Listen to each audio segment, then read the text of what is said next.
Ravens defense under new head coach Jesse Minter this past weekend in their preseason game. They beat the Eagles 24-7.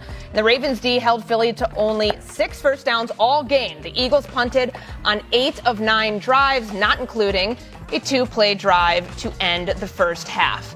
It's the preseason, but it's football, and it gets us one step closer to week 1. Jason McCourty joining us here on First Take. So, J-Mac, I don't want to overreact, but what do you make of this defensive performance that you saw from the Ravens? It's something in a sense of, yes, it is just a preseason, so you don't need to break down all the stats and say they held them to this, they were 0-4 on third down and all those different things. But I think for a Baltimore Ravens football team that has a superstar quarterback and Lamar Jackson with a defense that for their standards failed a season ago, they were ranked 30th in pass defense, 18th in scoring. Like, those numbers for the Ravens are usually top 10 numbers. So you want to come in, if you're Jesse Minter, who's now the head coach, but also the play caller on the defensive side of the ball. It's about setting a foundation and setting a tone and an identity for this defense that no matter who's on the field, the starters or the fourth string guys, there's a standard that has to be upheld. So I think for them, preseason-wise, Minter comes from the Chargers where they were top 10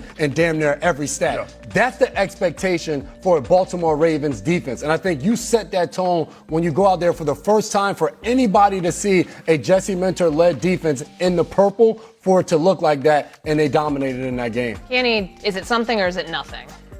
It's hard for me to put a lot of stock in the preseason, but what I will say is this. Jesse Minter checked the box.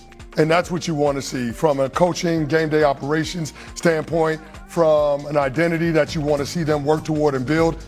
You saw some semblance of that on the field. To me, for the Baltimore Ravens defensively, a lot of this is going to come down to health. Nick Wiggins is dealing with an injury right now. Nnamdi Madubuike is working his way back from a neck injury that we thought could be career-threatening. So making sure that you have your pressure players on the front end and the back of that defense is going to go a long ways to determining how much success Baltimore can have on that side of the ball. But ultimately, I do think that the Baltimore Ravens are on the right track.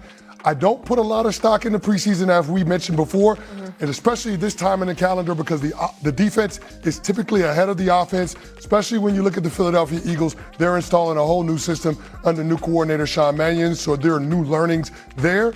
But I like where the Baltimore Ravens are headed, and for Jesse Minter, this is a huge, huge season because the stakes could not be higher in Baltimore for a first-time head coach. Yeah, Danny Hurley is a phenomenal coach, UConn national champion. I've stolen something from him. He says run everywhere, win everything.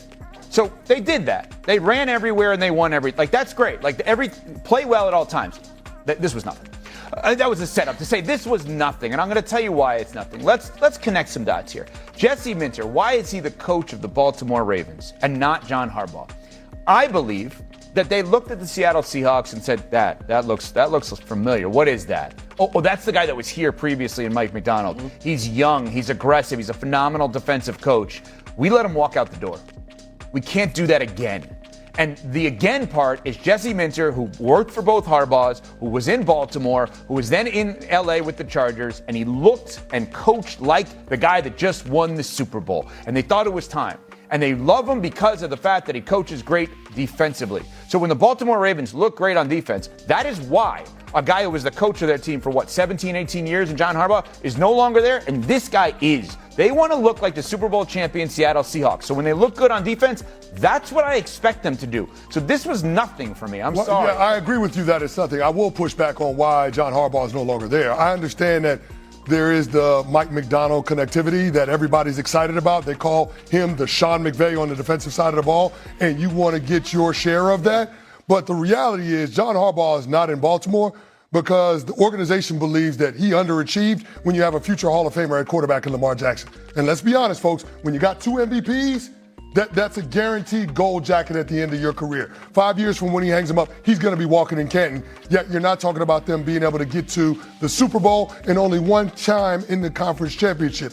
There was some reports of workplace tension between the quarterback and the head coach. And when it comes to the versus in today's NFL between the head coach and the quarterback, when you got a guy that's going to wear a gold jacket under center, they're going to side with him. So that's why John Harbaugh's no longer in Baltimore, but that's also why the stakes get ratcheted up for Jesse Minter, because Lamar Jackson does not have a contract extension in place. And the owner of the team said the priority for the franchise was getting that done. The fact that we're not talking about that being done for a player that has a no franchise tag clause and a no trade clause going into what is the penultimate year of his contract means that the product on the field has to be something that the player believes in moving forward. Because if not, it opens the door to some uncomfortable conversations that are going to be had in that Ravens franchise. But that's why, to me, what you guys are saying is so wrong, because all of these things matter. You say they brought Jesse Minter over to have a dominant defense. You're checking the boxes as you go along. He's not only a play caller on defense, but he also is a first-time head coach. So every time you go out there to represent yourself, especially the first time, you want it to look right. Like if Jesse Minter there now is a head coach and defensive play caller, and they go out there and they're blowing assignments and they look like it's a circus, you're going to say, well, now this guy is overwhelmed. So I think, to your point, the Lamar Jackson of it all, getting to that, like all of these things have to align for Lamar to want to choose the Baltimore Ravens going forward. Yeah, because he has not signed that contract extension. So if you tell me this is something because it's going to lead to this play that we saw without Jalen Hurts, without Devontae Smith, without Saquon Barkley for the Eagles. Without all the Ravens guys, too. Okay, so if that play, that version of it, leads to regular season success, and Lamar in his head, making this up, says, I need to score 27 a game to win. If that number is now down to 24, and Jesse Minter has cut off 3 points every game that he needs to score, well, then their relationship's going to get a hell of a lot better. Very true. No doubt. So if you're going to tell me, if you're going to sit there, Jason, and say, and CC, this is what's to come, then it's going to directly impact the most important thing for this franchise, which is number 7. See, I don't, and that's the part that I'm not comfortable saying. I don't know that what we saw over the weekend from the Baltimore Ravens defense is an indicator of what they're going to be in the regular season. It's still TBD.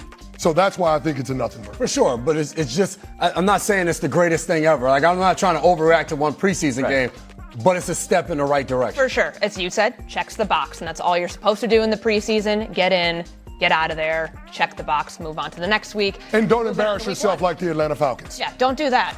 Best case scenario, they get a healthy Joe Burrow all season long. What are they? We're looking at a team that's competing with the Baltimore Ravens and say we're going to be the division champs. I love this team, especially on the offensive side with Joe Burrow. They've made improvements on the defense. I still have to see exactly what this defense looks like before we start saying, all right, this is a team that's going to represent the AFC and play in the Super Bowl. But Joe Burrow out there is just such a difference maker physically and mentally. Dexy has made them a sexy pick. They also have an easy schedule, comparatively speaking. Are you one of these Bengals believers? Yeah, I'm a believer in the Bengals right now, given what they're doing right now. I think Cassius Howell, the young player who also was dinged for having short arms, seems to be pretty effective. It doesn't really matter. So between him and Ruben Bain, next year some short arm guy's going to get drafted super high. But I think that defense is the question. Like if they have a healthy quarterback, they'll be great. But the real question is, can they stop people? What do you think? There's so much, additions on the defense that it's hard not to get excited. What I also think helps them is that as much as we talk about Mike McCarthy and we talk about Todd Monken and we talk about Jesse Minter, those are 3 completely new coaching staffs in the division. So even if you don't love Zach Taylor, there's at least consistency from last year to this year where the other teams don't have that. Yeah, I mean, even when Burrow wasn't there last year, their offense was not the reason. Joe Flacco had them in all these games. Pro Bowler Joe Flacco. I mean, how much better is the defense going to be? Dexter Lawrence, a really good player. Similar to Dallas. But I think we've sort of looked at him as sort of the reason why everything is going to turn around. That'll be the reason why they'll turn around. But I do think that we're underselling how good the defense has to be a championship contender. Like, to be competitive, they just have to be mediocre. To win a Super Bowl, they're going to have to be top 10. In that conference. Coming up, first take around the corner.